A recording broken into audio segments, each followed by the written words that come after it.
Hello, hello. You're listening to the Goggler Podcast. Ian Bahir and Uma with you. Up next, Invincible. It is an animated series that is based on an incredibly popular comic book by Robert Kirkman. The story is pretty straightforward. It's about, or at least it starts off that way. I mean, Mark is this seemingly normal kid, except for the fact that his father is the most powerful superhero on the planet. Mark is just kind of hanging around waiting for his powers to kick in.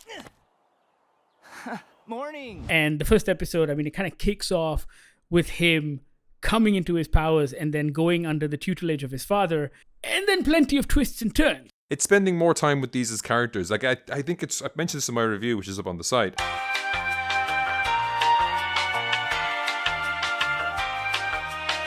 It is a really, really good adaptation. They've made it into this family drama. They have these little vignettes, and there is a mystery element to it. Not in who done it, but why they did it. It takes 13 issues to find that out in the comic, I think. Like, I do wonder how they're going to spread that out, because it's the end of the first episode. We should say as well, despite the day-glow colors, that end of the first episode is brutal. Because I think it's 2 pages in the comic, or 1 page with multiple panels, I think.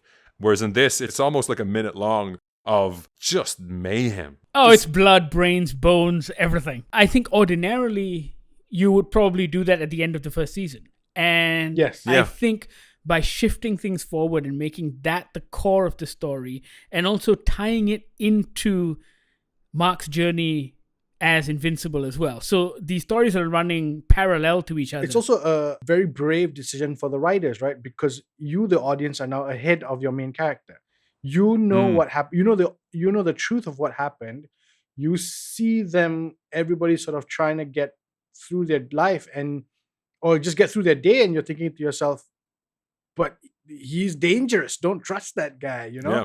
Like, we talked about brutality, but even just like there's an alien invasion, people are getting that. The laser beams aren't just like injuring people. They're getting, they animate the horror of it. Yes. But then you still have some high school romance later that episode, and in a TV show, you need a little bit of time maybe to deal with that. But the comic balances all of that really well as well. I mean, even in the comic, you had a bit of humor, you had lots of heart, like all of these great father-son moments between Nolan and Mark as well really translate. So you've got these moments where you're like, oh, that's really sweet. And then suddenly an alien shot a grandma through the chest. Yeah, it's a really adult show, but I think it works really well. The changes are really good for the TV, and it also, you're building these characters now because you feel like you know Rexplode and Adam Eve and that bitch duplicate.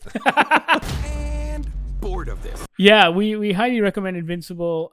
Even if you're not a comic book reader, if you want to kind of get into superhero fare, this is suitably different from anything you will find in the DC universe or the Marvel universe, because it's a serious show, but it doesn't take the genre seriously. It's playful with the form. Exactly. Invincible is now streaming on Amazon Prime Video. Check it out and let us know what you think. We're on social media. That's Goggler MY. If you enjoy this podcast, rate us on your podcast app. Tell your friends, tell your family, subscribe, do all of those things that are necessary. You've been listening to the Goggler Podcast.